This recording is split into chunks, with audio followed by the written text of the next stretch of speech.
context and Recording some, in way of progress. explaining it. So I'm not gonna go into every school in our community board with these pamphlets when DSNY can do that, but Mhm. we need to have a different kind of venue for this. But, we will discuss it and I don't just, Yeah. we'll figure it out. Thank you. That's helpful. Okay. So Um, as for the signs, Yeah. Yeah. so we did have a sign shop, Oh, yeah. but the sign shop closed a while back.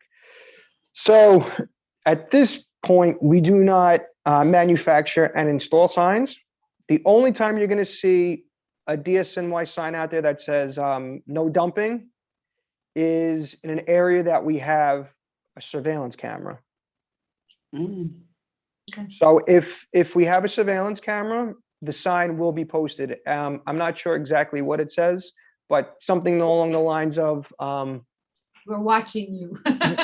yeah, and illegal dumping fine started $4,000. It's illegal. So Okay. Mm-hmm. If you happen to see those signs, there is a camera in the area. Okay. Hopefully someone is looking at it. So they can are. say that, right, that they were warned. That's So the- with the cameras, the nice thing about the cameras that we use is that not only are they a camera, but they're also a license plate reader as well. Oh, great. So yep, so we capture the license plate and we actually watch this happening. We do see it in real time, but we don't necessarily have to catch them in the act of with the illegal dumping because we have them on video and we have the license plate. That's enough for us to move forward then with the impound and That's great. taking action. That goes to I sent you an email this morning about some garbage that was on the corner of 204th and Hull. And yeah, and I sent the picture and it had an Amazon box with an address on it up in, I think it was Harrison, New York. I don't know if that was the person who dumped, but there was all this household trash. So I don't know how to follow up with that one. Yeah. Okay, I have to look for the email, but when it comes to illegal dumping, if we catch them on one of our cameras with the license plate reader, or if we have a witness that's willing to sign an affidavit, we could use that to move forward. When it comes to improper disposal, so like you were able to go through the bag, you were able to find the Amazon box. The box was right there. The box was right there. I mean, I said, oh wow, look, an Amazon box with an address on it. And I just took a picture of it and sent it to you with the it was in the midst of all this garbage on the corner, not in the corner bin. It was at the lamppost or whatever. Yeah, sort of like to the. Well, in a situation like that, an officer, a sanitation officer or agent would actually have to observe that. We can't use the picture of. They would have to see it in order to follow up with the violation. Okay. I know. Sometimes it gets a little murky, the difference between. Because it could have been a box that could have been picked up someplace else. I totally understand. It's the same thing with the dog poop stuff. I totally understand it, so. I mean, I just threw it out there just in case it was something. So I'll leave it at that. But hopefully it gets picked up because it was close enough to the corner garbage that hopefully when the truck comes by, they'll take it. I hope they take it as well. So that was 204 in Hull? Yeah. Okay, if they don't grab it they should grab it on the midnight to 8 because we have a basket truck going out midnight to 8. Okay. If you happen to notice that it's still there in the morning, just shoot me out an email and let me know. We'll get it picked up. But they should grab it on the midnight to 8. Okay. All right. So AJ, you're saying that you saw pictures, but you need to make a report. There is a report that you have to make in order to get some kind of response.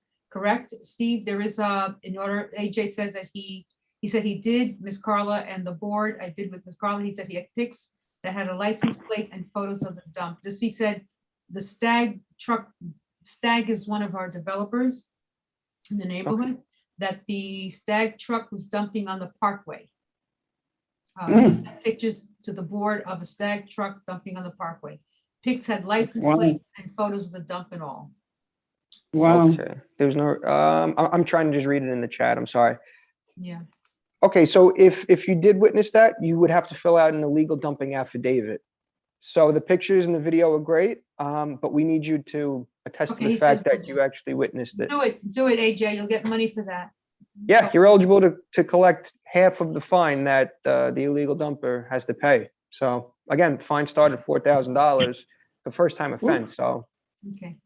All right. Let me just quickly, I just want to get, who is 3684? Is that Gwen? That's me. Why? Oh, I don't know Oh. why. I don't know why I lost you. I had renamed you and you have a question? No, I cut off and I couldn't get back in, so I Oh, so you went out. Okay, so but your hand is up. raised my hand. You raised your Yeah, hand. I raised, yeah. That's the only, well, in order to get back in, that's the only way I could have done it. Okay, all right. I'm just going to just rename you again. Just Thank you. Okay, no Thank problem. you so much. Okay. Okay. All right. Okay, anything else? yes, I have two more updates. Go ahead. And these are pretty quick. So we do have a safe event coming up on Saturday, October 22nd. That's going to be at Orchard Beach. And I have to laugh because I'll issue with the migrants. still happening. I've been asked several times if it's still going to take place. Yes, it is. And that's going to be the event where you could bring paint, batteries, motor oil, fluorescent bulbs, e-waste, any items that we don't take with your regular household waste you could bring there and we'll accept it. That's going to be open from 10 to 4, Okay, Saturday, October 22nd. all right. Mhm. Okay, great. And Betty, I know that you had already put this in the agenda, but I just want to make mention of it. We are doing leaf collection this season. So that's going to be Sunday, November 27th. And then again on Sunday, December 11th. Mhm. Okay, Okay. So you could put your leaves out, put them out in the brown bags, put them out in an unlined receptacle.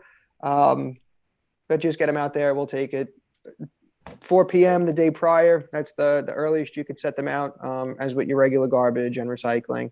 And while we're talking about paper bags, are there bags available? the community board can request the Okay. paper leaf bags. Okay, I just have to send you a link and then you would have to fill out a request. But okay, we are providing to community boards, elected officials, and community groups, but we're not providing them to the general public with this link. So this Okay. link is specifically just for elected community boards okay, and all right. So civics. I'll work with some of our groups that, can put them out. Mhm. Okay, good, thank you. Any board members have any questions? Anything that you want to raise with Steve while he's here? I did have a question.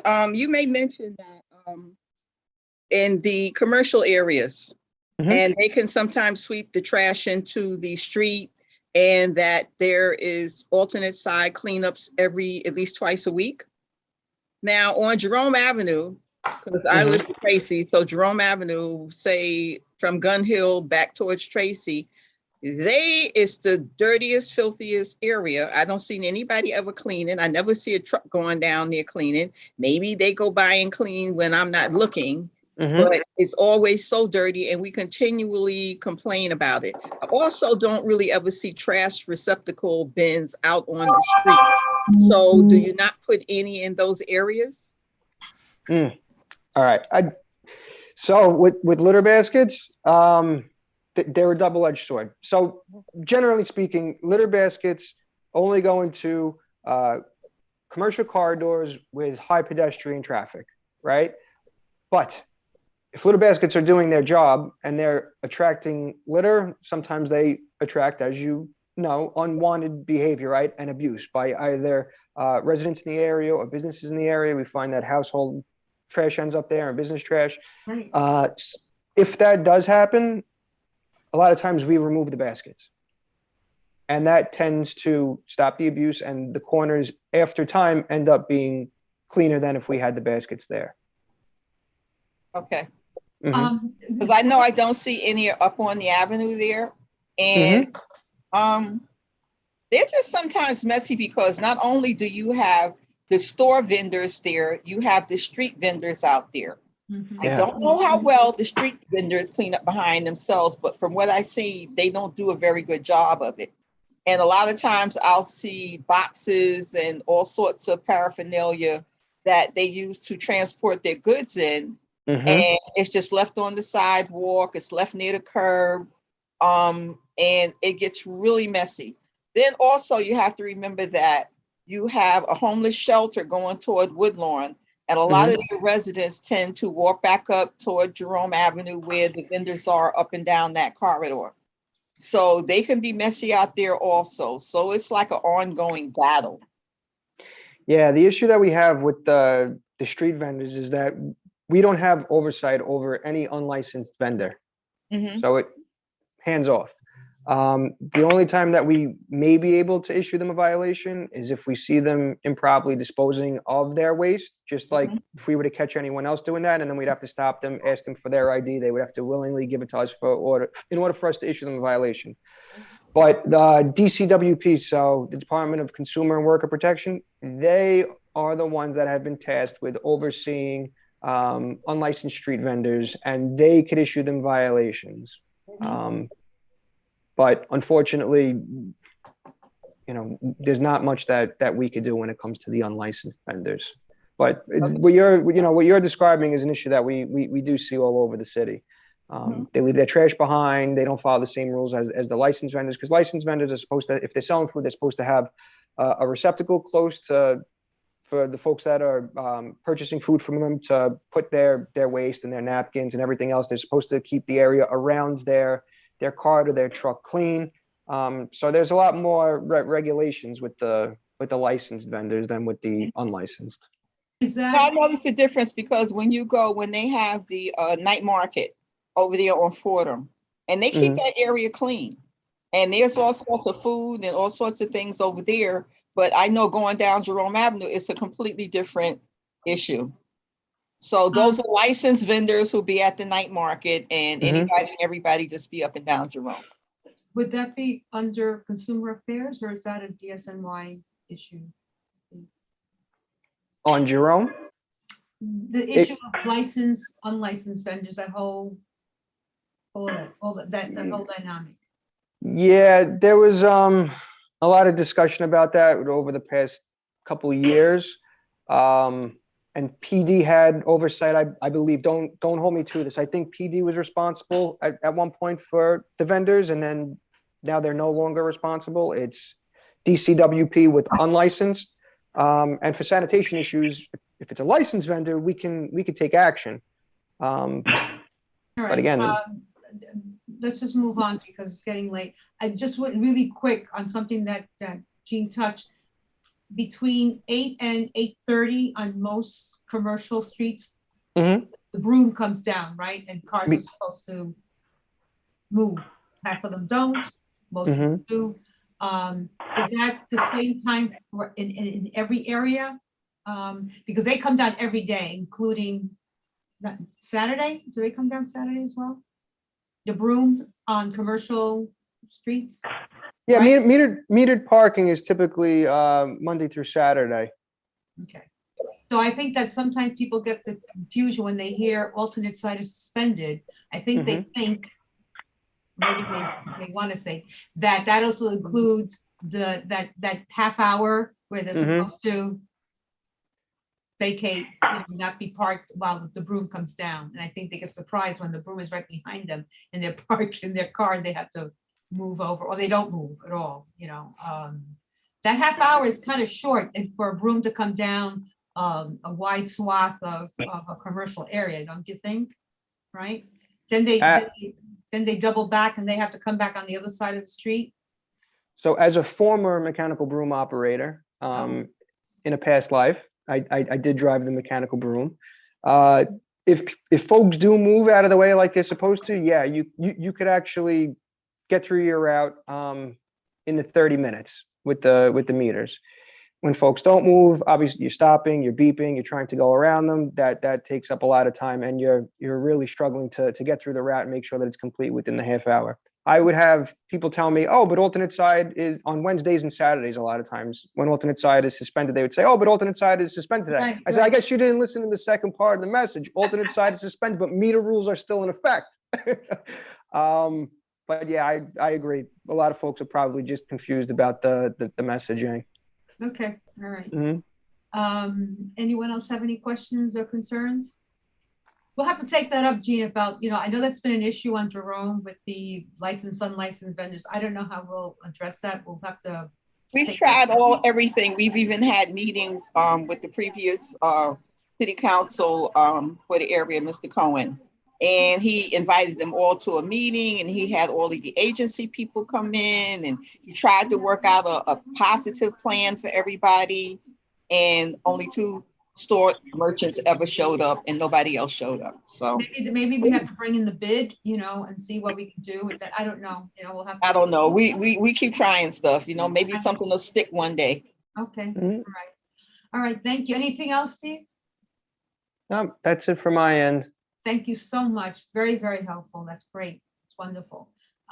Let's move on. We've got Effie waiting in the wings. Oh, no problem. You sent a presentation that I'm going to put up, okay? It's not a presentation. I mean, We discussed rainfall already last month, so we have the brochure. And okay, I just wanted to show that and another initiative that we have. okay. Um, Let me find it. Okay. This is not it. I have to go find it first and then, you have, while I'm doing that, other than that, is there anything else that you're going to present or? So just a couple of updates. ahead. We had a water main break last week on East Marshall Parkway between 205th and Lisbon Place. And I was sending updates to the board on that. I did send the community board also the list of capital projects for your specific community board, which includes green infrastructure projects, sewer related projects, and so forth. It's basically the DDC map with all the information on there, okay? Just specific for your board. And you guys can review that, and if you have any questions, let me know.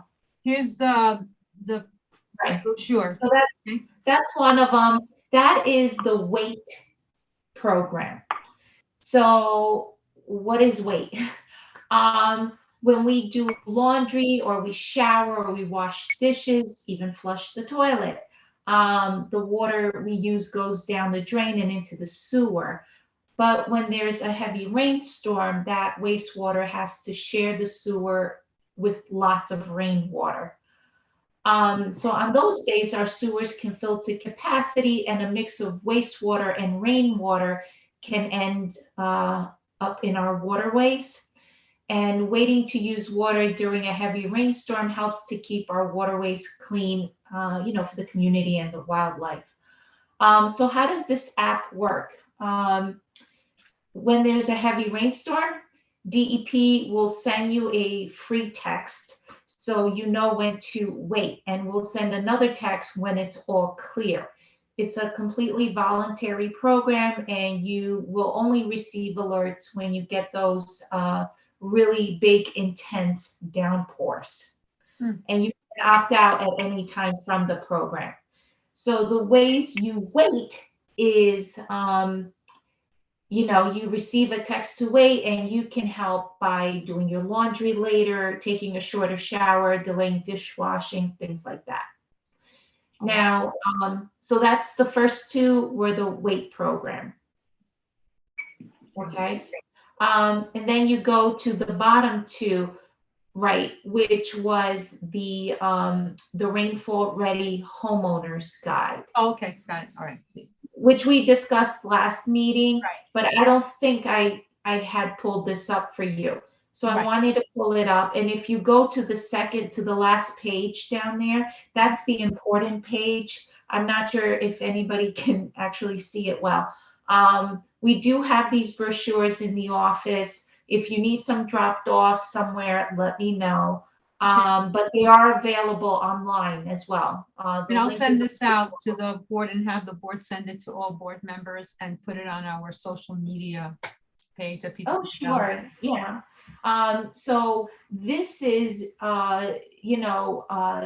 Rainfall Ready came about this summer from the mayor's office. And, you know, basically New York City's sewer system, which I wanted to talk about, you know, with the heavy rainfall, our sewer system is generally well designed for the kind of regular rainstorms we experience. But we're getting a lot of these more intense rainstorms, and our sewers get overtaxed. So you as a property owner, you know, we are responsible for our sewers, our infrastructure, but you as a property owner are also responsible for your property. So this brochure gives you some information if you have a catch basin or a drain on your property, which a lot of properties do, but sometimes owners don't realize that you have to maintain the drains, because if you do not, you know, it creates ponding and flooding on your property. Another thing is keeping the grease out of the sewers, which we've discussed in other meetings. You know, grease down the drain, you know, prompts sewer backups on your infrastructure and ours as well. So not dumping grease down the drain is a biggie. Also, instead of putting gray, you put more green, right? So grass instead of cement. Installing proper roof drainage is also important, right? And also, what would you put at the bottom of that roof drain? A rain barrel, which we've been giving them out again this summer. We were in hiatus during the COVID time, but this summer we started again giving out rain barrels. You know, those are pretty good as well to collect the stormwater runoff from your roof drains. Installing a backwater valve can be really helpful for a building, prevents sewer water from backing into your home through your basement plumbing fixtures.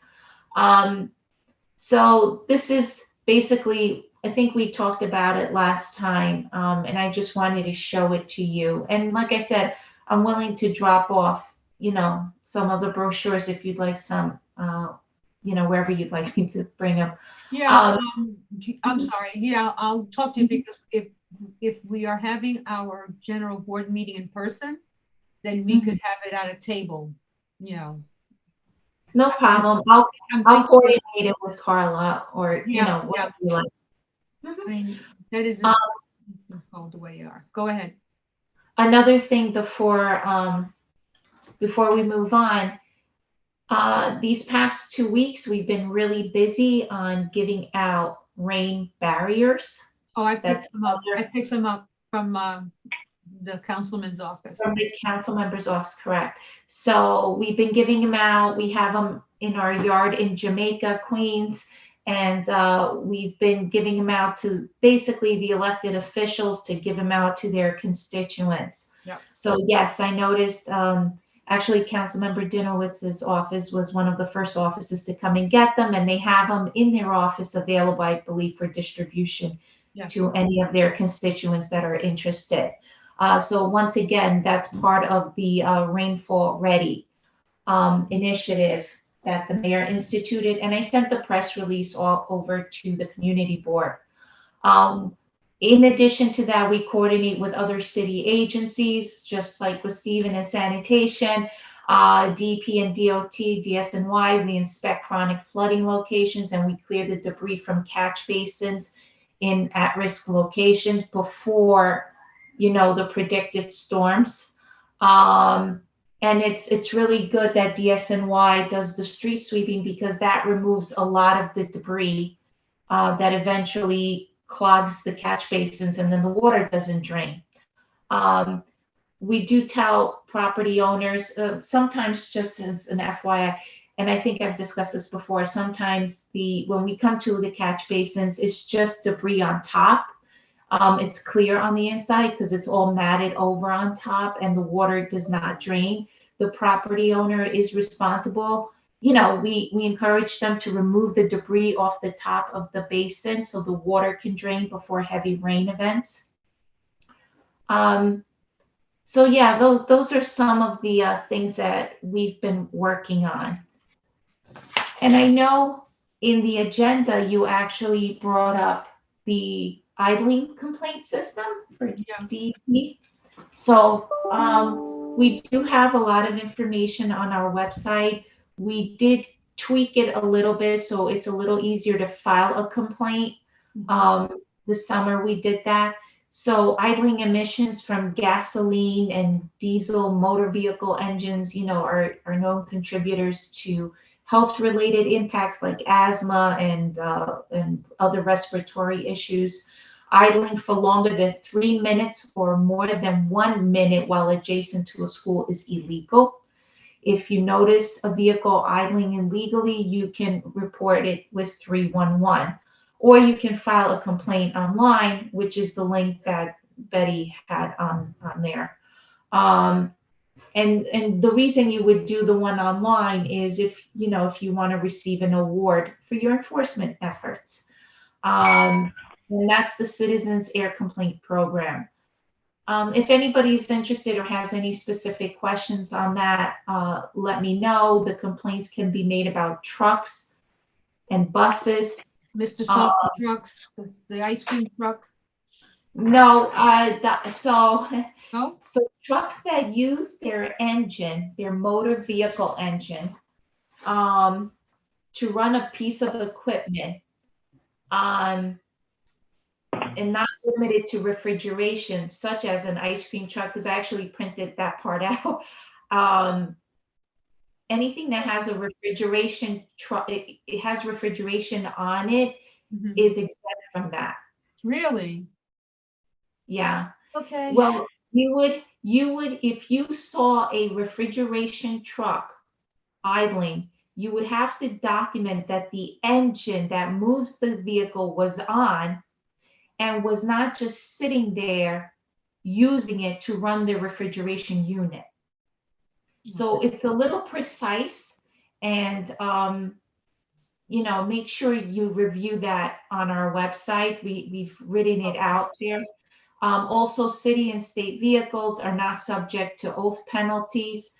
Another thing is ambulances that have life-saving equipment. Obviously, those kinds of vehicles that have life-saving equipment, refrigeration, of food and things like that. There's more specifics on that one. And then it tells you, it goes on to explain, videos are good to submit as evidence, or pictures that are time and date stamped. So just an FYI. Just a comment on the rainfall readiness. It's a shame that a lot of our 1 and 2 family homes in the neighborhood have chosen to cement their lawns, so-called lawns, because it's more expedient. They don't want to deal with grass or foliage. Parking is also a big thing. Creating parking pads. Yes. So it's sad that that's happening in a lot of the neighborhoods. Anyone have any questions, comments for Effie on any of this? Effie, how does that drainage program, how does that work with Department of Buildings, the buildings, large buildings like mine, or is it only for homeowners? And then I was saying, like, I live in an apartment building. So how does the drainage program work for an apartment building? And also my second quick question is, along Marshall Parkway, which we know tends to flood when it's a very heavy rain. And part of that is the leaves get stuck down into the drainage holes, but it seems to keep flooding. So is there any sort of recommendation or program that could be set up for that? Because we keep having that flooding on the parkway. And then the first part is for apartment buildings. Is there any sort of program that you have to cut back on wasting water? Should we, when it's a heavy rain, also turn the water off and not be washing dishes or taking shower? Does it work for the apartment buildings as well? Correct. It works for everybody. Anybody who's interested can go on the app. You would download the app, the Wait app, And it helps. Everything helps. So I wouldn't say because you're in the building, don't do it. Absolutely. We're trying to get the message out. We don't ask if you live in a building or a house, wherever it is, go for it. So that's a very important program. And Good question. yeah. Especially because Tracy Towers is so tall, you know, a lot of. Yeah, but everything helps. Everything helps. So it's less going into the system at the time. So, you know, if it's one person doing it or 50 people doing it, it helps. It's less going into the system at a critical time. Another thing that the homeowners guide that was just up is typically for homeowners or 3-family homes, something like that. But the part about the installing the backwater valve to prevent risk of flooding your property, that's for buildings. That can be something that buildings can look into. So there's certain things you can look into, even condos. You know, it depends. This is something we share with everybody, and you can see how you fit in, you know, to help your property. You know your property best, whether it's a building or 1-family home or 5-family home. Everybody's is different, and you could see how you can better improve the runoff that comes off your property. Okay. So Jean, that's something that maybe with your tenants association, you know, we can get you copies of the weight pamphlet, and maybe you could share that with the residents. Yeah, I would definitely want to do that, because Yeah. remember when we had the drought at one time and they had to come through the building and put valves on the showers in particular so that you wouldn't waste water. So I take it to be it's the same type of an idea. Cut back on using water like that, because I know I have grandkids. They'll go in there and the water will be on in the shower for an hour, and I'm thinking, what the heck are you in there doing? But to me, that's just a waste of a lot of water. So if you're having a big flood outside, then you know what? Then you should cut back on that water. So Jean, we'll get to you, especially for your organization for the building, is to get you some of those pamphlets and information so that you can share that at your next tenants. Yeah, definitely. If we have, like you said, in-person meeting for the general meeting, if we have them there, I'll just take them. Okay, great. Okay, so Effie will work in getting that stuff before our general meeting. So that Just remember the weight program is for when you have those intense storms. Understood. Yes, understood. Yes, Yes. not just every day, anytime. It's Yeah. meant for those really intense storms. Unfortunately, those rains are coming faster and closer together. Yeah. Right. Okay, great. All right. Any other questions? Any other comments? Because we need to move on at least to go through our budget requests. And there might have been some things coming from the discussion with DSNY and DEP that may be things we want to throw into our budget request. We'll have to look at that as long as it's appropriate for that. Remember, there are things in the budget that what we're looking at are capital and expense items.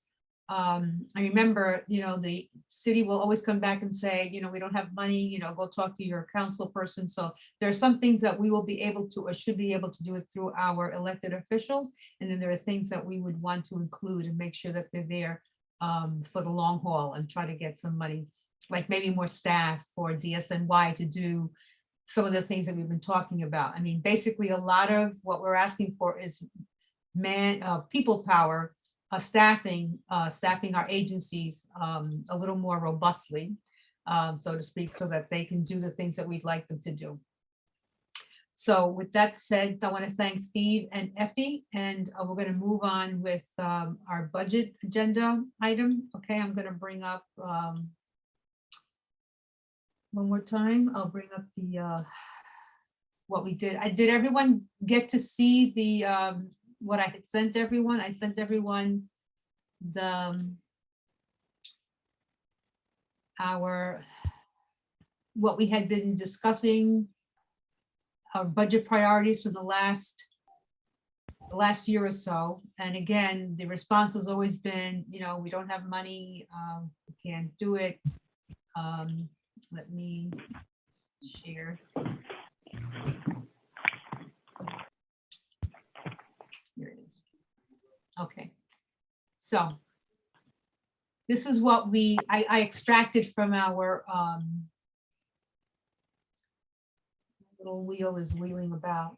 I extracted from our budget request, those things related to sanitation, DEP, whatever, this is what we have. Let me see if I can expand it a little more, okay? Oh, let me take down this item here. All right, so this is what we have. And the language, if you notice where it says requests for each one, that is very specific language. And I also sent you the actual reference guide because it has to fit into the categories set up by the Office of Management and Budget. So these are our items, and I wanted to find out if this is something that we still want to keep, take out, refine. I need your feedback if you think we should keep it. If you look at the last column, that is the response from OMB. So it'll be further study. As an example, evaluate a public location or property for green infrastructure, rain garden, stormwater, green streets, green playgrounds. So we put in addition to repairing catch basins, the continuous flooding after storms on both Bainbridge Avenue, Decatur, and Van Cortlandt needs to be addressed. And then the answer is further study by the agency if this request is needed, therefore OMB does not take any position. So Effie, are you still on with us? Of course, yeah. So is this language make sense, or do we need to do something else? Is it repairing catch basins, or is it cleaning? Some of these catch basins seem like they really need like a deep cleaning. It's not just, they have to go in there and really extract whatever stuff is down there that's, causing whether it's Marshalloo or Bainbridge or wherever it is, over flooding. I noticed that the last rain, and it wasn't like a heavy rain, right up to 204th and Decatur, there is a catch basin. And this is one that Sirio had cleaned up some stuff that had some glass in it. It over flooded over the sidewalk, which had been happening more often there. And I noticed that there's a lot of debris that gets caught up into that catch basin. So all I'm saying is, do we need to say this differently? So we do green infrastructure. We've implemented green infrastructure, whether it's rain gardens or impervious pavement throughout the city. And Community Board 7 does have green infrastructure. When there's NYCHA projects coming up, we try to put it in there. If there's parks projects coming up, capital improvements, we do add it there as well. Green infrastructure, we already are doing that. If it's more personnel that you think we could use to clean out the existing catch basins, that's a whole other story. So it depends how you want to word it. Because they are a little bit different. The request is a little different than the explanation. Right. Right. Right. So that's the other thing. So they both look like requests, frankly. So, I mean, we were looking for, where do we fit in things like, this is green streets, but it doesn't address the issue of streets that are not on parkways. So when we're talking about Bainbridge and Decatur and Van Cortlandt, these are not, there is no green infrastructure. You can't, I don't know if you can put in green infrastructure on East 204th Street, let's say, or on Bainbridge. So that really is a way, maybe I need to go back and look for a category to fit in what we want, which is we want the catch basins cleaned up, deep cleaning, right. Whatever. That's basically what we're saying. Well, it's servicing, having the agency service the catch basins more frequently. Right. Okay, that makes sense. Something like that. And you can add your locations, which tend to be problematic. We are aware of it. Marshalloo Parkway, we are aware of it. With the leaves, especially during the fall, that's a big issue there. So definitely, if you wanted to that around. Mm-hmm. Right. So would it be asking for more staffing or just putting in more servicing with just leaving it as, we need these catch basins serviced more frequently? Yeah, yeah. Okay, all right, okay. All right, so that's number 25. Okay, Yeah. very good, thank you. The next one is increase enforcement of dirty sidewalks, dirty area, failure to clean area laws. So we put in, we need an increase in sanitation enforcement to improve the quality of our commercial corridors. And this goes also to the point that Jean raised, Jerome Avenue is included, all our commercial and shopping areas. It says the agency has stated they will try to accommodate this request with existing resources. OMB supports this. So we will continue to keep this in there because we need to make sure that that's done. Steve, do you have any comments on that? Nope, I agree. That should stay there. Good. Mhm. Okay, good, okay. Increase enforcement of canine waste laws. I understand this, I'm a dog owner, I'm totally clear, but this is something that we know it has to be an observable, right? Someone has to observe it, and it can't be me or Jean or Helene or whoever. It has to be an official, right? A sanitation official has to see this happening. So we can do what we said here, an increase in enforcement, public education would be helpful. And then it says due to fiscal constraints, the availability of funds is uncertain. So maybe this is something is maybe we could ask our elected officials to come up with some money to create, I don't know what, a campaign of some sort. But this is a citywide problem. This is actually a nationwide problem from what I've been looking at. I have friends in other cities and other states with it. This is the same issue. I'll keep it in here, but I'm gonna see if maybe we should finesse the language somehow. I don't know. Any comments from the committee? I know that, okay. I don't know, we could probably give out more, giving out the, asking people to pick up the waste and giving away the doggy or waste pickup bags. Maybe we can try that again. We could, we've also, there've been requests to put canine disposal bag receptacles along the parkways, whatever. But as I think we mentioned last time around, when those bags are put in, they are just taken right out and people just take them home and use them, if they use them at all, for their own personal use with their own animals, and not see it that they should remain there for others to use. Anyway, I have totally given up on this one. People have a lot of, if you even approach someone, what I normally do is I will say to someone, do you need a bag? Because I always carry extra bags. Sometimes people will take them and they're sort of somewhat shamed into picking up after a dog that they weren't planning to pick up after. And sometimes they get very nasty, so it's a very difficult thing to deal with. People get really very nasty. I had a guy who had 4 dogs he was walking, and very clearly he wasn't picking up after his dog. And I said, do you need a bag? And, you should be cleaning up. And he said, no, you can do it for me. Really, Real nasty. yeah. So I just let them, so anyway, I'll keep it there. Someone want to, is that someone? I just wanted to mention, when we did have the bags, it was much easier to approach people because they saw we were giving them something nice that was free, and usually they were much more agreeable. But it's usually people who do this anyway, Helene. I'm talking about people who are chronically not doing it, and you don't know when it's happening because you just step out of your house or get out of a car and it's right in front of you. So it's not, to me, it's not the people who pick up these, who take them from us. It's people who just don't do it. One big problem is a lot of parents send their kids out to walk the dog.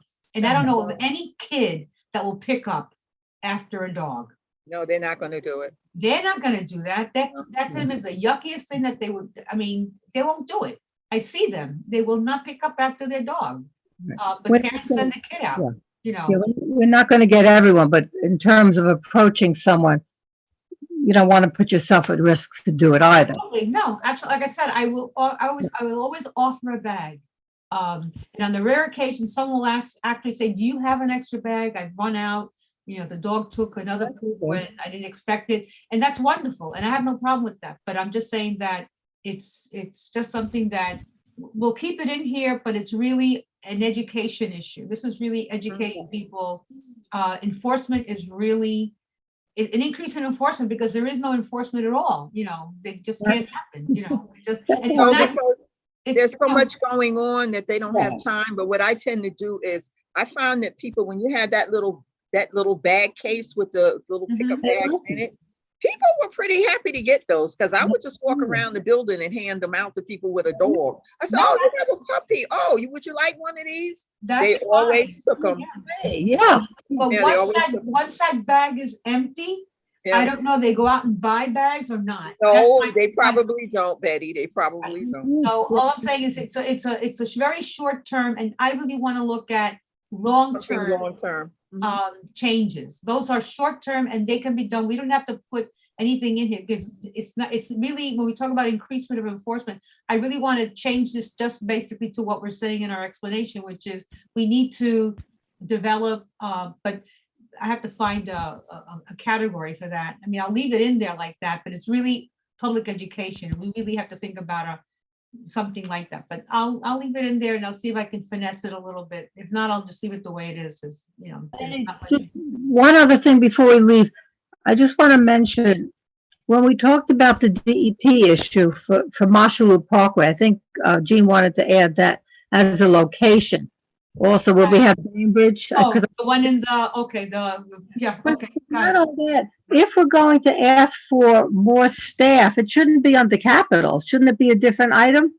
Yeah, no, again. That's more of an expense No, item. it is, it'll be, well, I can put it in expense, I'll have to look at it. This was looking at a capital issue, but it really is about staffing, but I think, It's both. put it It's could be really both. Yeah, yeah. It is okay. both. Can we have both?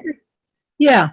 Okay, I'll look at what categories and we'll put it under, expense for more staffing to, I mean, you to added cover a those lot catch of other basins. things. Excuse me?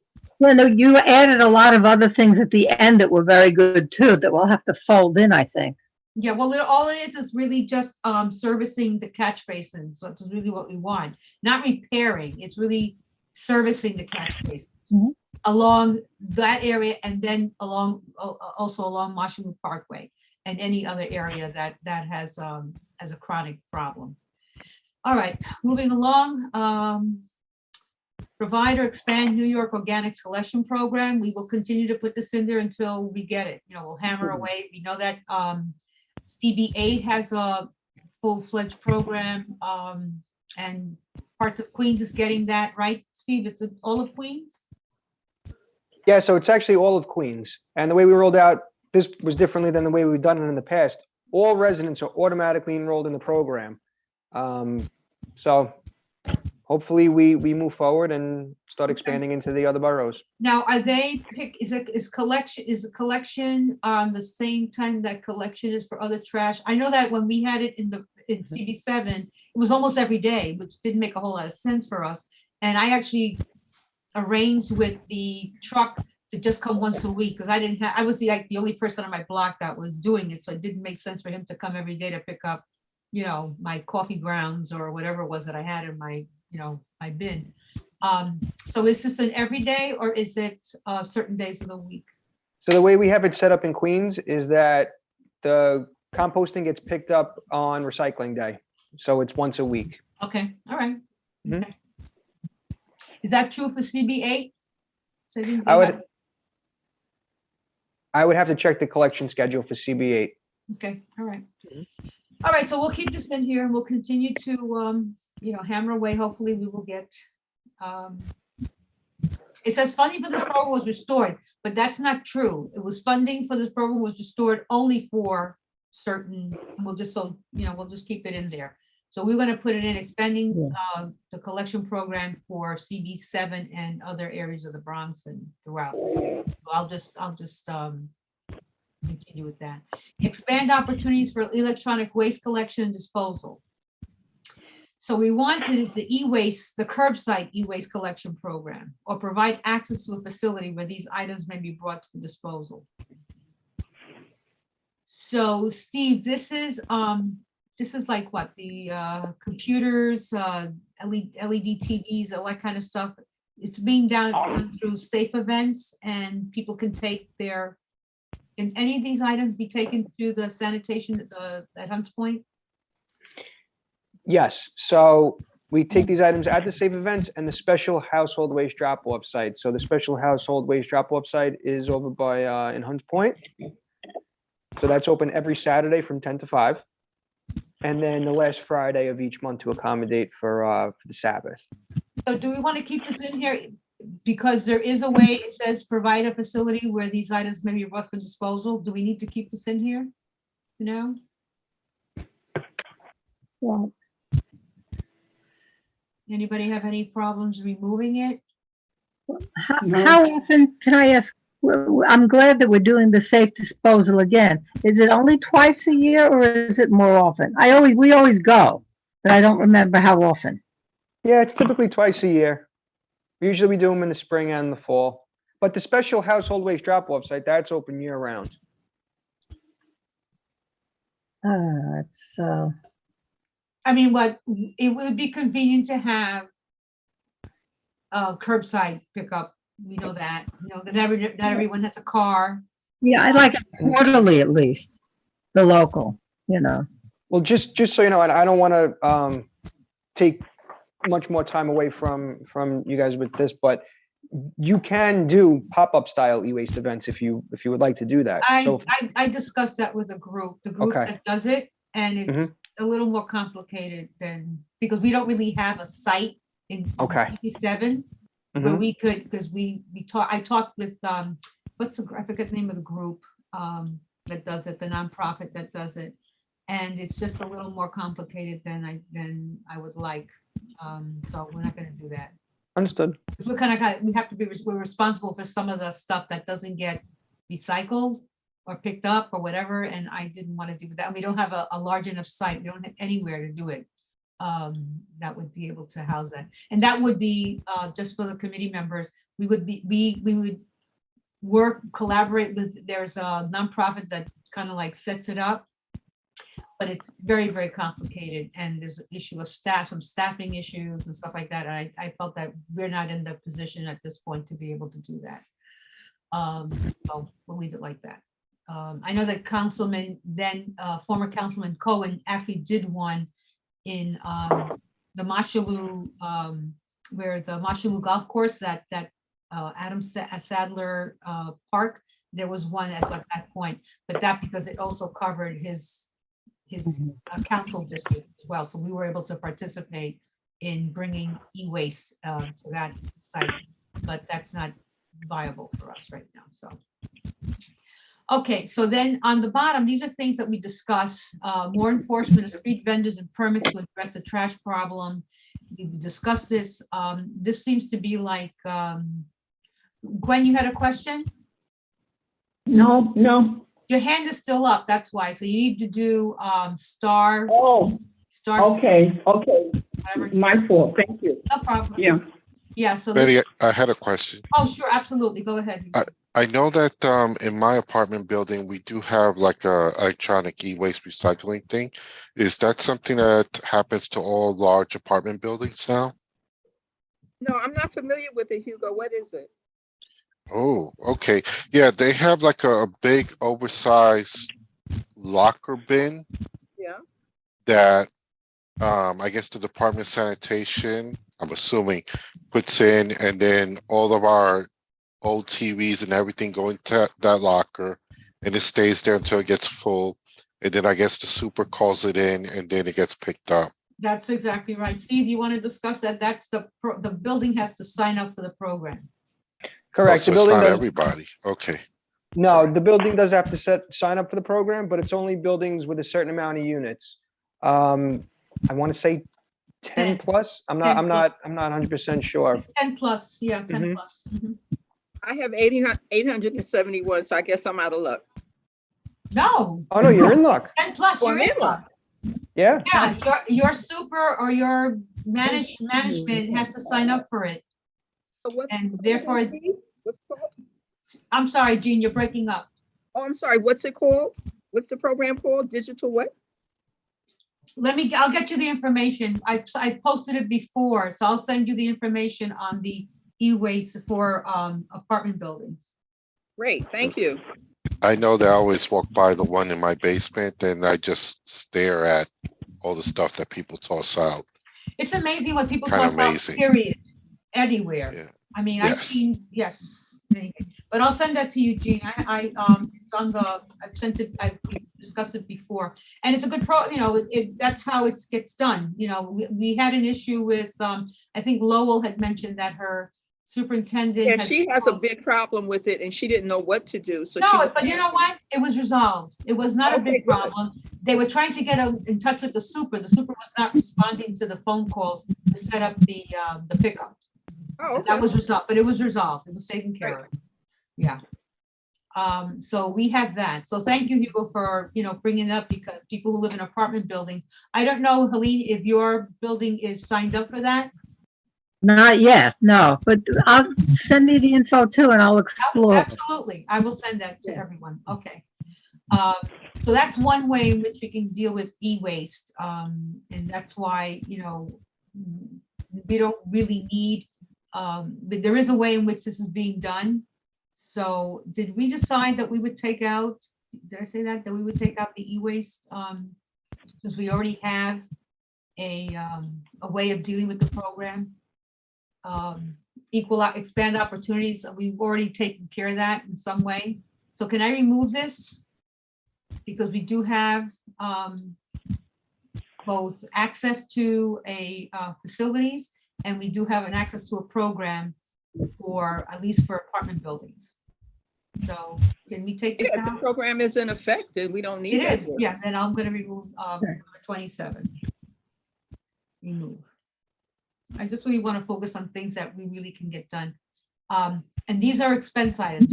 These are these are the expense items. So what I'm going to add to the expense item is the whole issue of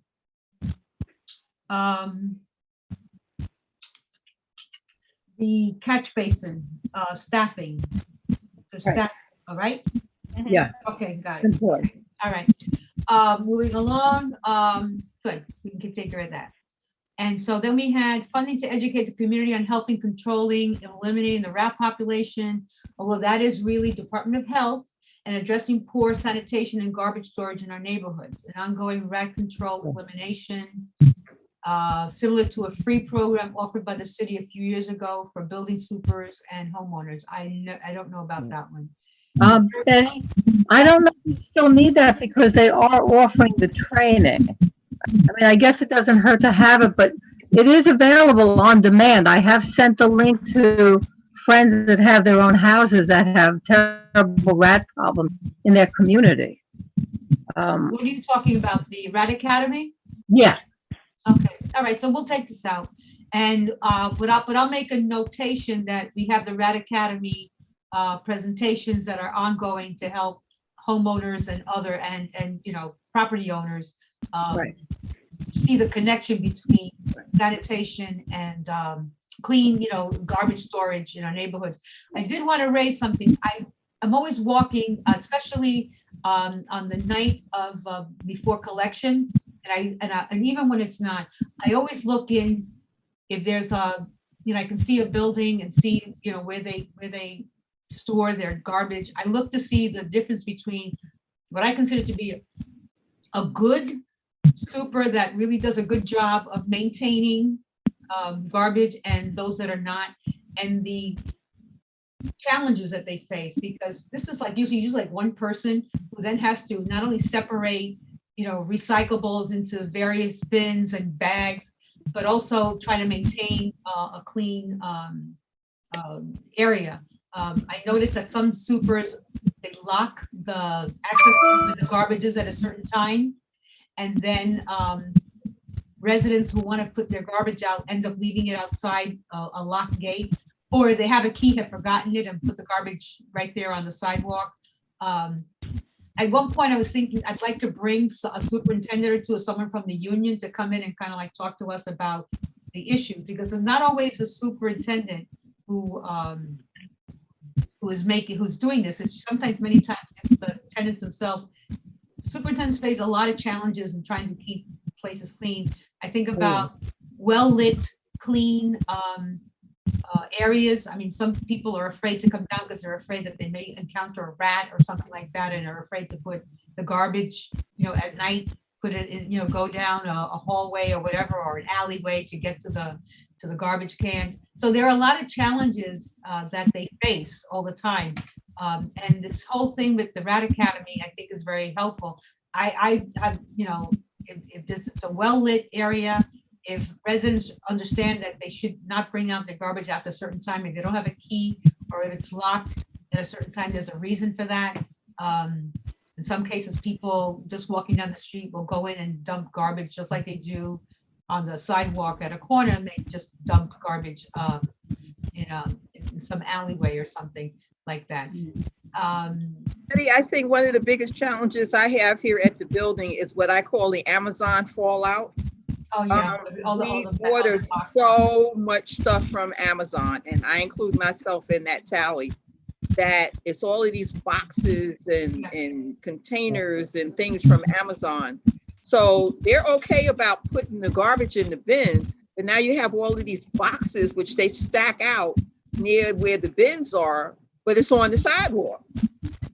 And then heavy winds, I've seen those boxes drift into the traffic and into the community. And of course, I'm fighting with the building about, you all have got to do something about all of those boxes. Shouldn't it be containerizing a lot of that stuff?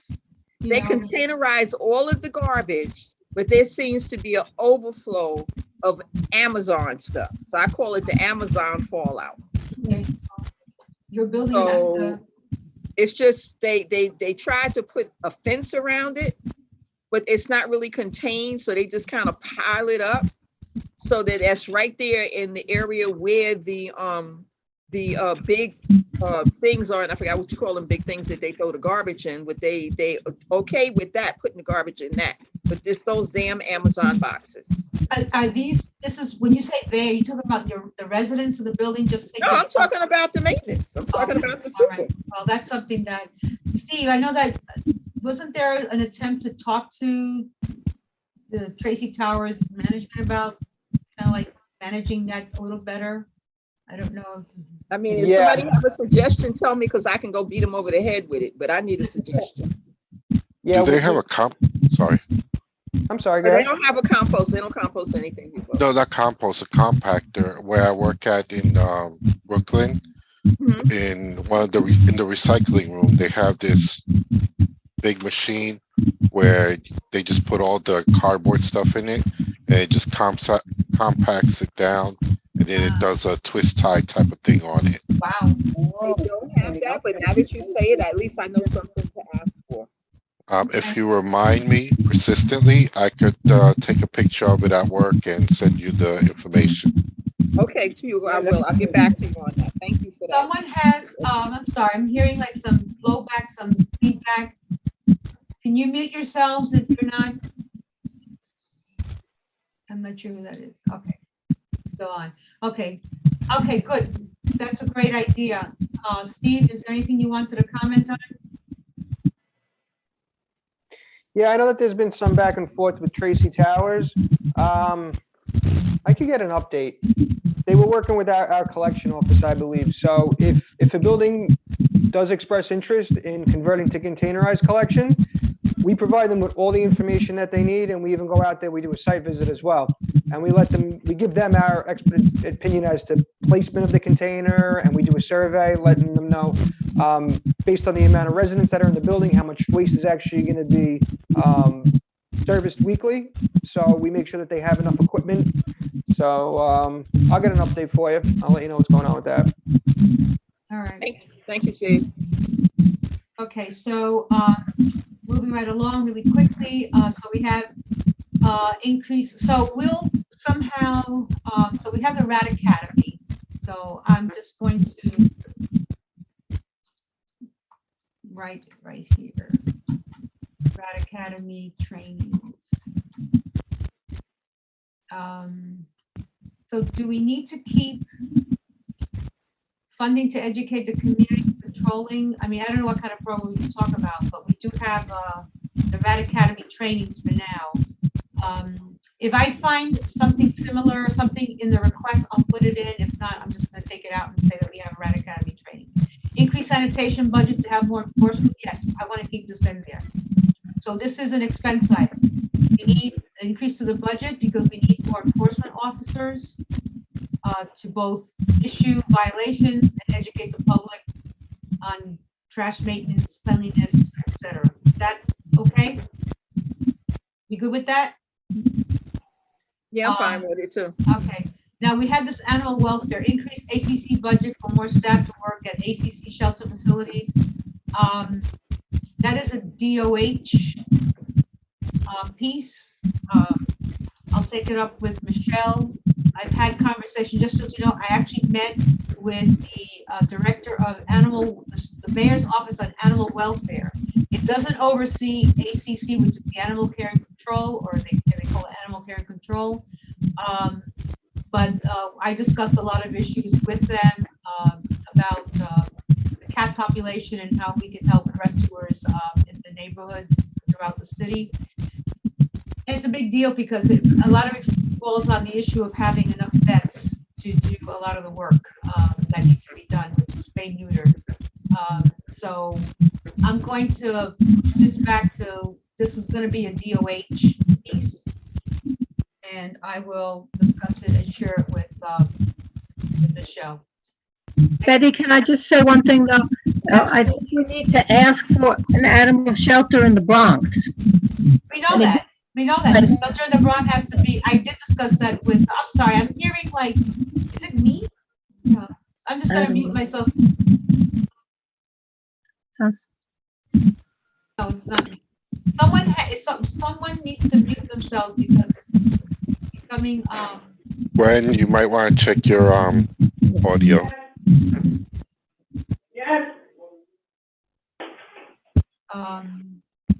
everybody, Gwen, could you mute yourself? Okay, I muted her. I muted everybody, I think, right? Oops. Okay. Everyone can unmute themselves. Am I muted too? Let me just check. Hold on a second. No, you're not muted. You're Oh, okay. and yeah, okay, good. Okay, so it was Gwen. All right, yeah, so Helene, just to your whole issue, I brought that up, that they still have not started breaking ground on the Bronx ACC shelter. They said they may start in 2023, 2024. Okay, I thought that, I didn't know it was still in the works. That's Oh, yeah, great. no, Okay, it was approved. It had to go through a lot of hurdles with community Right. 10. But it was approved. But we need to push on it because DOH will always, we had some issues. I discussed that. I said, if anything, ACC should come out from under DOH. Mhm. But it may not happen because DOH is more focused on the health of humans in relationship to animals and not on the needs of the animals themselves, Okay, which is all right. understandable. You know, it needs to have its own, it should be either under this Office of Animal Welfare or someplace else. So, you know, that's something we'll need to discuss, but I will definitely ask Michelle to put this in and also to move on getting the Bronx facility. Let me just change. this. Up and running. Yeah, well, built, first of all, you know, let's get it built first, you know. Yeah, I know the community was not that happy about it. I was But it was surprised. finally, but it passed because they got a, like everything else, it was a trade-off.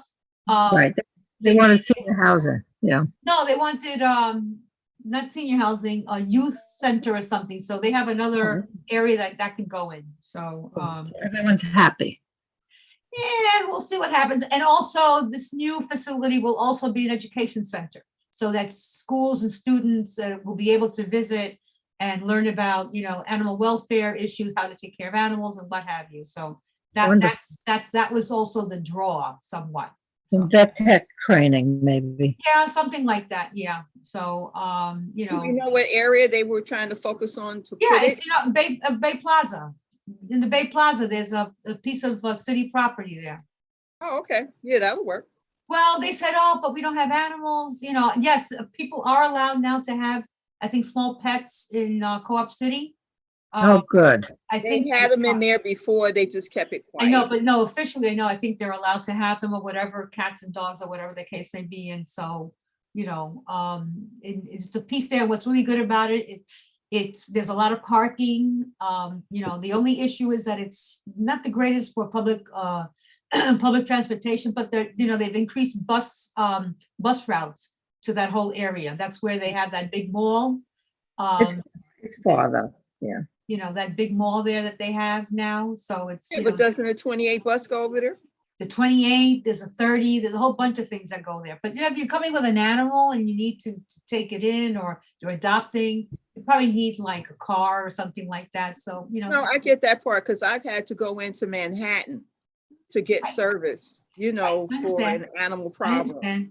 And we have nothing in the Bronx. And all these years later, we don't have any facility in the Bronx. We do. We have the ASPCA has a, what's called the Bronx Veterinary Clinic for low-income pet owners. It's on 161st Street off of 3rd Avenue.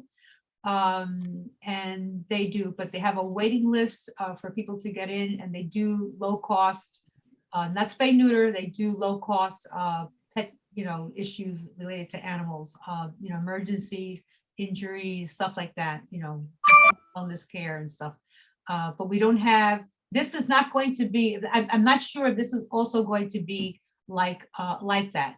I'm not really sure. I have to check and see. The one in Manhattan really doesn't do anything except where you can bring in and surrender an animal or go to adopt an animal, you know, but other than that, I think it's going to try to expand its services, but we'll see. So I'm going to put that, ensure that the Bronx ACC facility is up. Full service. And this will be a full service. This is Right. totally full service, yeah. Is built within a timely manner, and I'll just put that, I mean, I'll just work this, I just want to write something down. I believe that they said it was, they're going to start breaking down 23, 24. Okay. So, two more things. Add a civilian position at each precinct to investigate animal cruelty complaints, therefore bring up, okay, this will have to go under, this is public safety. So I'll share this with the chairs of those committees. Okay, I don't know what, I'll have to look for the appropriate category. Provide funding for 10 monthly spay neuter. Yeah, this I'm going to take out because this is where I spoke to Alex Silver, who's the director of that office of animal welfare. And I want to bring this to our, this is something that our council people can do. Because a lot of the council people do fund the mobile clinics, usually the Toby Clinic and sometimes ACC's clinics for spay neuter. So I'm going to bring, this is going to be a city, I'm going to take this out and put this under city council. Okay. Sounds good. This is not something that needs to be here. I mean, I'd love to see this, you know, put set in stone, but it's not going to happen. But at least if I can get some of the city council people to provide some of the mobile clinics. Again, the issue is vet care. That's the big issue. So it's not something that we can do. Okay, is there anything else anyone can think of that you'd like to see put into the budget at all? Speak now or forever hold your peace. Going once, going twice, and I'm going to check and see anybody else.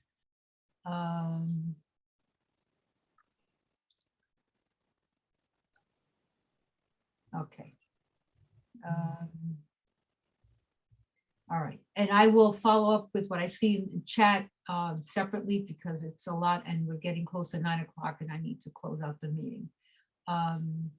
Is there anything else? I think this is good. I'm glad that we went through this. Want to thank everyone. Again, is there anything that anyone wants to bring up at this point? I'm going to stop sharing the screen and I'll take it up. Okay, anything anyone wants to bring up? Our next meeting is supposed to be November 1st. I'm still debating. I would like to move to holding our meetings every other month. I don't think we need to have, unless there's something really critical that needs to be addressed. How do people feel about that? I think that would work, Betty, unless we have something critical that has to be talked about right here and there. Right. Because we don't know if we're going to go back to meeting in person. We're still Right. searching for places to hold meetings. So Right. every other month will work, Yeah, in my opinion. I agree. Anybody else have any concerns about that, issues with that? There's a comment in the chat. Yeah, I understand that, AJ, but that's, we don't need to have that because we have the community board office and you can always email me directly. And I'll put my email again. I put it in there and I do respond to email. So if you have a concern, you know, there's no need, there's nothing that says that we have to meet every month. If issues need to be addressed, you can bring them to you can always come to the general board meeting, which has to be held. And so if you want to do that, you can always bring it to the general board meeting, the attention to the general board meeting. The committee meeting doesn't have to happen every month. There's nothing in the charter, there's nothing in our bylaws that say we have to have monthly meetings all the time. And so I'm going to move that we consider that. That's nothing that requires a motion or anything like that. I'll bring it up at the exec session and say that I think some of the other committees are considering the same thing. And a lot of it has to do with attendance. So again, any issue that can be brought up, it can be brought up at the general meeting. Okay. So with that said, I want to thank everyone. Yes, go ahead. Sorry, one other question. It's just a random one. I guess it's addressed more to Stephen. Are there any plans to try out those underground not garbage cans? The containers, those containers. Yes. Yeah, like the one that they have in Amsterdam. I love those videos, so I'm sorry, I just needed to ask. 'Cause, yeah. I love it. Sure. Like I said, we're running containerized pilots throughout the city, none of which I believe are going to be the underground storage of the garbage. As of right now, it's all above ground containers, but it's a step in the right direction. So we'll see what Okay. happens in the future. But I've seen some of those videos too on like Instagram, and I'm like, wow, that's awesome. You know? Yeah, if we ever get them in the city, let me know, because I might actually take a trip just to see it. Okay, definitely will do for sure. Thank you. You're welcome.